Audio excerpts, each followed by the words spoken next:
ሰላም እንዴት ናችሁ? የተከበራችሁ የዩቲዩብ ቻናል ቤተሰቦች፣ በዚህ ቪዲዮ የ2018 የካቲት ወር ላይ የተሰጠውን የማኔጅመንት ማርኬቲንግ ማኔጅመንት እና ቢዝነስ ማኔጅመንት የማውጫ ፈተና ጥያቄ ክፍል 3 ይዤላችሁ መጥቻለሁ። በዚህ ጥያቄ የአናሊሲስ ፓርት ነው ወይም ካልኩሌሽን ፓርት ስለሆነ ስቴፕ ባይ ስቴፕ እንድትከታተሉ እያልኩ ለዚህ ዩቲዩብ ቻናል አዲስ ከሆናችሁ ሰብስክራይብ አድርጉ፣ ቪዲዮን ሲጀምሩ ላይክ አድርጉ፣ ለጓደኞቻችሁም ሼር እንድታደርጉና ኮሜንቶቹን እንድትጽፉበት እላለሁ። አሁን ቀጥታ ወደ ዛሬ ጥያቄ ገባለሁ። ባለፉት ሁለት ክፍሎች ክፍል 1 እና ክፍል 2 እስከ ጥያቄ ቁጥር 15 ድረስ ሰርቼ በዚህ ዩቲዩብ ቻናል ላይ አስቀምጫለሁ። ይሄን ቪዲዮ ያላያችሁ ዲስክሪፕሽን ቦክስ ውስጥ ፓርት 1 እና ፓርት 2 የምታገኙበት ሊንክ አስቀምጣለሁ። በዛ ሊንክ ገብታችሁ ማየት ትችላላችሁ። አሁን በዚህ ክፍል ጥያቄ ቁጥር 16 ወይም ከጥያቄ ቁጥር 16 ጀምረን የምናየው ይሆናል።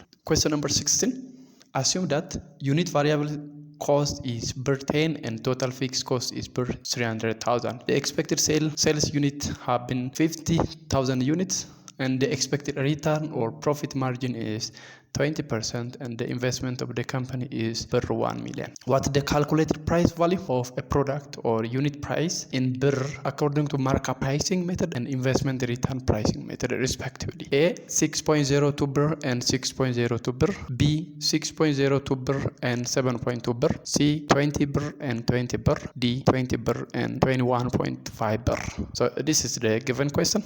And we are going to analyze the unit price of a product based upon markup pricing method and investment return pricing method respectively. Let's solve the question step by step. Okay, solution አብረን የምናየው እንግዲህ እዚህ ጋር በሶሉሽን ሴሽን ላይ የምናየው የተሰጡን ፓራሜትሮች ወይም given ፓራሜትር ምን ናቸው የሚለውን መጀመሪያ ማወቅ መቻል አለብን። ስለዚህ አሁን ለኛ ከተሰጠው ጥያቄው ላይ ምን ፓራሜትር እንደተሰጠ በቀላሉ ማወቅ መቻል አለብን። የተሰጡን ፓራሜትሮች ምን ናቸው? ዩኒት ቫሪያብል ኮስት ተሰጥቶናል። ዩኒት ቫሪያብል ኮስት ስንት ነው? 10 ብር ነው። ስለዚህ ይሄ ቫሪ የሚያደርግ በእያንዳንዱ ዩኒት ቫሪ የሚያደርግ ፎርስ ኮስት ወይም ዩኒት ቫሪያብል ኮስት የምንለው 10 ብር ተሰጥቶናል። ሌላ ቶታል ፊክስ ኤክስፔንስ የምንለው ወይም ቋሚ ወጪ ብለን የምንጠራው ይሄ ቋሚ ወጪ ምን ያክል ነው? 300 እዚህ ከተሰጠው ላይ ማየት እንችላለን።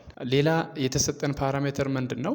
ፕሮፊት ማርጂን ተሰጥቶናል 20%። ሌላ የተሰጠን ፓራሜትር ኤክስፔክትድ ሴልስ ወይም ኪዩም 50,000 ዩኒትስ 50 ዩኒትስ።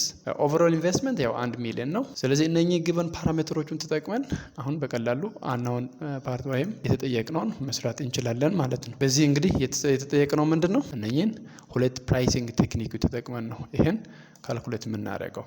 ለዚህ መጀመሪያ ላይ ምን ማድረግ አለብን? የአንድ ምርት ወጪ ወይም ዩኒት ኮስት የምንለውን ካልኩሌት ማድረግ መቻል አለብን። ዩኒት ኮስት ካልኩሌት ማድረግ መቻል አለብን። ለእያንዳንዷ ዩኒት ምን ያክል ኮስት እንደሚያስፈልግ ማወቅ መቻል አለብን። በዚህም እንግዲህ ይሄን ካልኩሌት ለማድረግ ዩኒት ኮስት which is calculated by using unit variable cost plus total fixed expense divided by quantity or expected sale የምንለው ነው። expected sale 50,000 ነው። total fixed cost ደግሞ 300,000 ነው። unit variable cost 10 ነው። ስለዚህ ከዚህ የምናገኘው ወደ 16 ብር እናገኛለን ማለት ነው። ስለዚህ unit cost of or unit price value of a product is 16 ብር ይሆናል ማለት ነው። ይሄ በአንድ ፕሮዳክት or ለአንድ ፕሮዳክት የሚያስፈልገው ወጪ ነው ወይም ለአንድ ፕሮዳክት የምናስከፍለው ነው። ይሄን ካልኩሌት ካደረግን በኋላ በመቀጠል ደግሞ ምንድነው ካልኩሌት የምናደርገው? እነኚህ ሁለት ሜቶዶችን ተጠቅመን ፕራይስ ካልኩሌት ማድረግ ነው። በመጀመሪያ ላይ by using markup pricing method we can calculate the unknown value ወይም unit price value calculate ማድረግ እንችላለን ማለት ነው።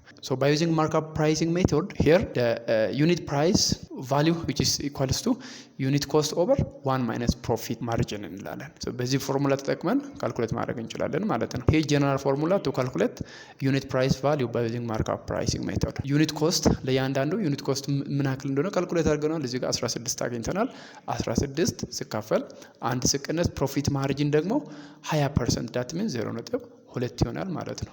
ይሄን ሲምፕሊፋይ ስናደርግ 16 ሲካፈል ለ0.8 ይሆናል። ከአንድ 0.2 ስንቀንሰው የምናገኘው 20 ብር ይሆናል ማለት ነው። by using markup pricing method the unit price value is 20 ብር ይሆናል። በመቀጠል ሁለተኛ ላይ ደግሞ by using investment return pricing method price is calculated as unit cost plus the desired return multiplied by total investment divided by expected sale. By using this method price is calculated as unit cost plus desired return ታይምስ ኢንቨስትመንት ኦል ኦቨር ኤክስፔክትድ ሴል።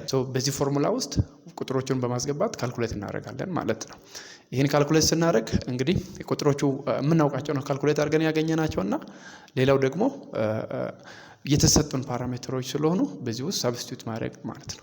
ዩኒት ኮስት ኦፍ ፕሮዳክት 16 ፕላስ ዲዛይር ሪተርን which is 0.2 that means 20% የነበረው ማለት ነው። 0.2 ታይምስ ቶታል ኢንቨስትመንቱ ደግሞ ስንት ነው? 1 ሚሊዮን ነው የተሰጠን ነው። ይሄም ቶታል ኢንቨስትመንት 1 ሚሊዮን ነው ሲካፈል ኳንቲቲ ደግሞ ምን ያክል ነው?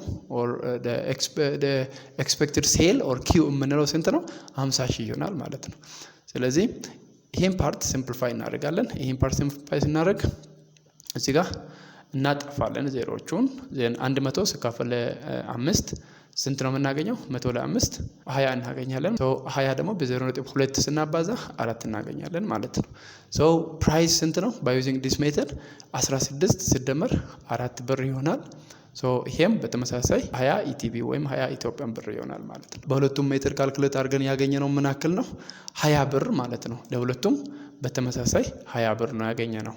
ዘርፎር በሁለቱም ዘዴዎች የሚመጣው ዋጋ ስንት ነው? 20 ብር ነው የሚሆነው ማለት ነው። ስለዚህ ከተሰጡት አማራጮች ውስጥ ትክክለኛ መልስ ሊሆን የሚችለው ምኑ ጋር ነው ያለው? ይሄ በሲ ላይ ነው ያለው ማለት ነው። ዘርፎር ሲ ኢዝ the correct answer from the given alternatives። በዚህ ክፍል ያለኝ ይሄ ነው። በቀጣይ ክፍል 4 ቪዲዮ ይዤ እመጣለሁ። እስከዛ ደህና ሁኑ እያልኩ አሁንም ለዩቲዩብ ቻናሌ አዲስ ከሆናችሁ ሳብስክራይብ አድርጋችሁ እንድትወጡ ቪዲዮንም ላይክ እንድታደርጉና ለጓደኞቻችሁም ሼር እንድታደርጉ በዩቲዩብ ቻናሌ ላይም የተለያዩ ኮሜንቶችን እንድታስቀምጡ እላለሁኝ። በተለይ እንዲሰራላችሁ የምትፈልጉት ዲሲፕሊን አለ በኮሜንት ቦክስ ላይ ማስቀመጥ እንደምትችሉም ጭምር አሳስባለሁ። ታንኪዩ